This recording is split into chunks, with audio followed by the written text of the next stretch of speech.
것도 잘 제출을 해서 항고심에서 이것이 정직에서 감봉으로 감경되는 사건이 있었습니다. 사실 원심에서 이게 형사 기소까지 돼가지고 정직 처분이 충분히 내려질 수 있는 사안임에도 불구하고 이것이 감경되는.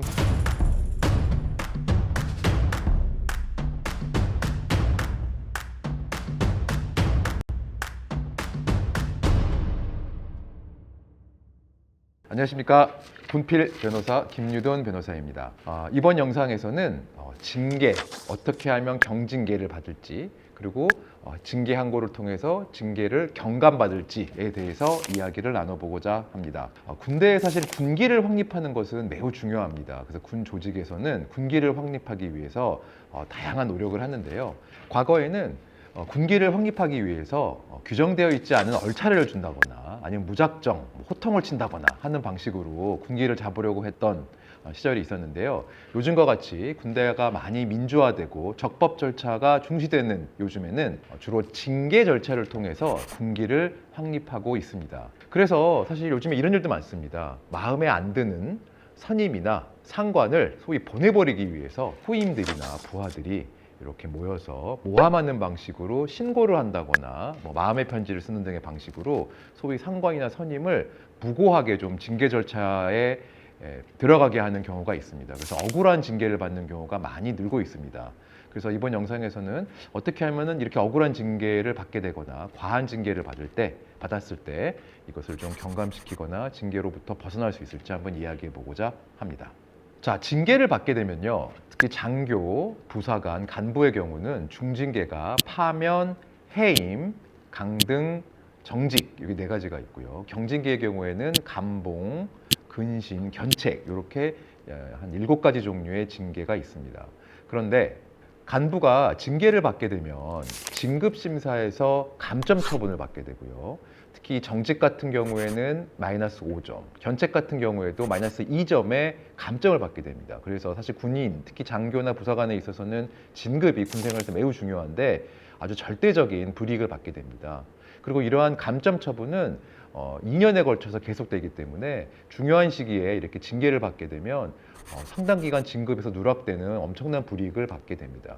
그리고 이 징계 기록 말소도 정직의 경우에는 5년, 견책의 경우는 2년 이렇게 길게 징계 기록이 남아있기 때문에 역시 불이익이 매우 큽니다. 그래서 만약에 중징계를 받았다고 하면 좀 더 불이익이 덜한 경징계로 이 징계 처분을 낮추는 사실은 노력이 중요하다고 할 것입니다. 특히 이 병사들 같은 경우에도 다양한 징계가 있는데요. 강등 제일 크죠. 그 다음에 군기교육, 그 다음에 휴가 제한, 근신, 견책 이렇게 징계 종류가 있는데 특히 강등이나 휴가 제한 같은 경우에는 자기 병적 기록부에 남는 효과가 있습니다. 예컨대 상병 전역이 된다거나 군기교육 처분 같은 경우에는 전역일이 달라지기 때문에 상당한 불이익이 있습니다. 그래서 이런 징계 처분을 받았을 때 이 징계를 감경받는 노력을 하는 것이 중요하고요.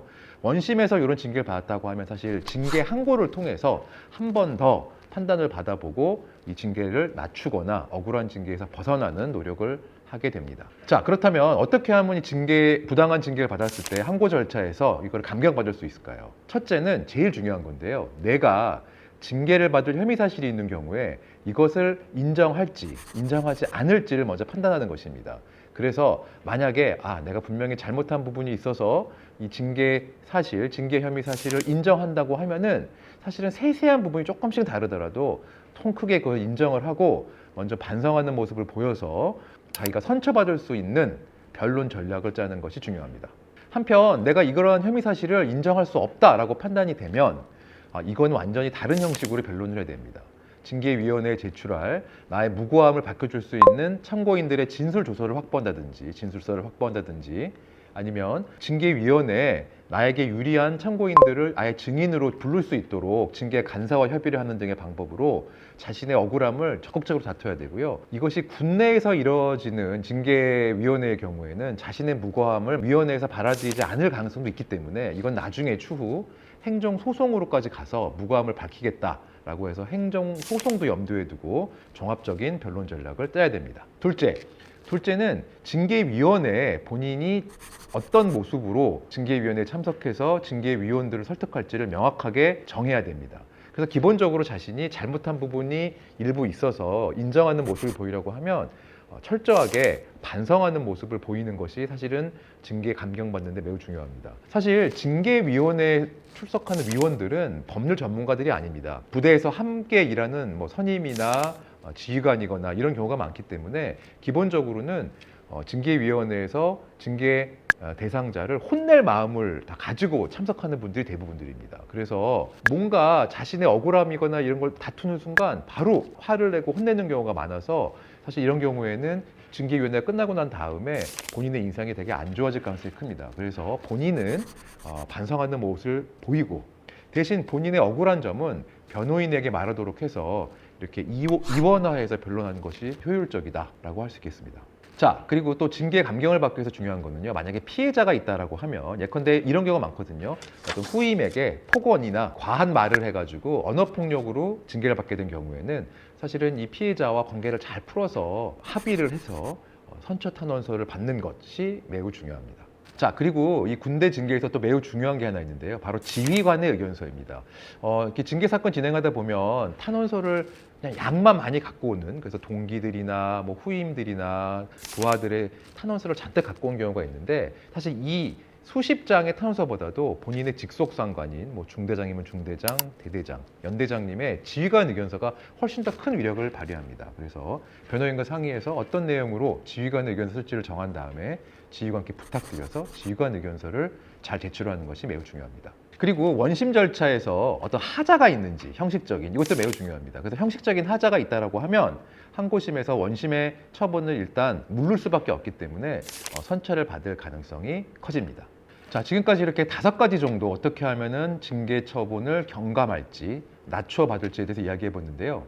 제가 처리한 사건 중에 이런 사건이 있었습니다. 여성분과 부적절한 좀 신체 관계가 있었고 여기에 대해서 사실 형사적으로 기소까지 됐는데요. 이 과정에서 무단 이탈, 근무지에서 무단 이탈까지 한 사안이 있었습니다. 근데 제가 변론하면서 형사 사건은 무죄로 만들었고요.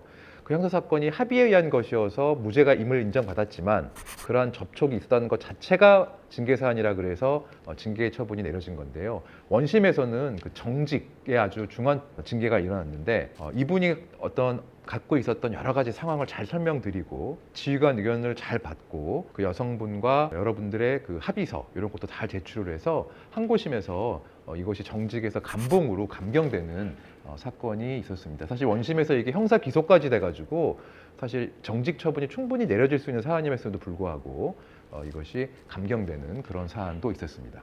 지금까지 징계 절차와 어떻게 하면 징계를 좀 낮춰 받을 수 있는지에 대해서 이야기해 봤는데요. 이 생각보다 징계 과정이 전문적인 영역인 부분이 있습니다. 그리고 변론 전략을 잘 수립해야지 좋은 결과가 나올 수 있기 때문에요.